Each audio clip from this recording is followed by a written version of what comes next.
And researchers at USC are working on that right now.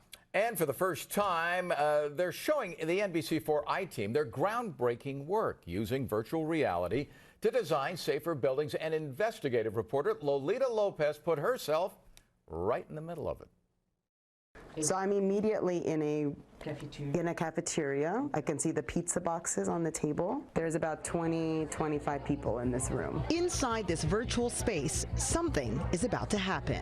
All right, I just heard gunshot. Oh my God, are you serious? I am put in the middle of an active shooting situation. I'm one of the first people to use this technology at USC to see not only how I will react, but how the rooms, halls, doorways I am in affect my chances of finding safety. We're trying to understand under different design implementations how people react. Engineering professor Burçin Bursarek-Gerber designed this study after her own frightening experience.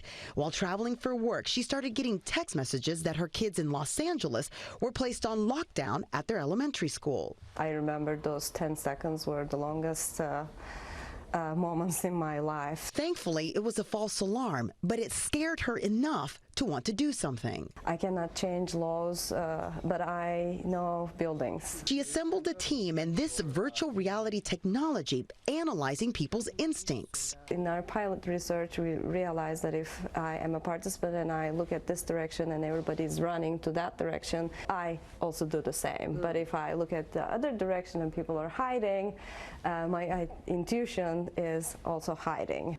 My instinct is to run for the first door I see, but I have to pass the shooter to get there. In this simulation, I make it outside and run for the houses across the street. I totally miss the other door, leading to a hallway away from the person with the gun.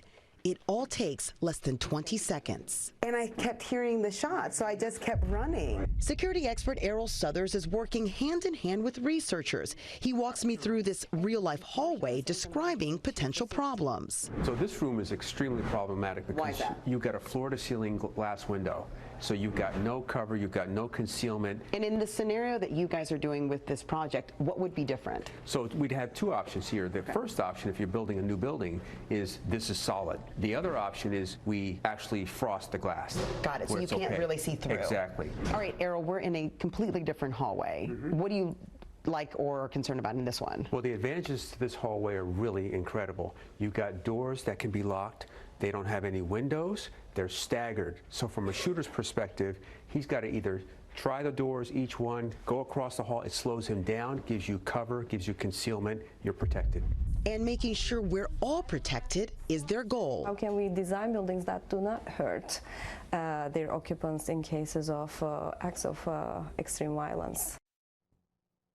Boy, that is so interesting. Isn't that Not only amazing? gives you the experience with an active shooter, it really points out the strengths and weaknesses of where you can hide and where you can't. And the idea behind it is really to look at the things that you have in any room that you walk into to see where you can, I mean, it's a sobering thought, but that's really where we're at right now, is where you walk into a room, whether you're in a restaurant, an office building, or schools, but look around you and try to see where's the safest place. I know you're in good shape. When you put the goggles on and you're running on that treadmill, did you get a little breathless there as well? Not only did I get breathless, I was sweating. I still, even now watching it again, I'm sweating like I did then. I sort of just reacted, and it took me a minute to be able to think about what I was doing, and I just started running. It was my instinct. And Feels like you're there. feels like I'm there. Yeah, absolutely. Very scary.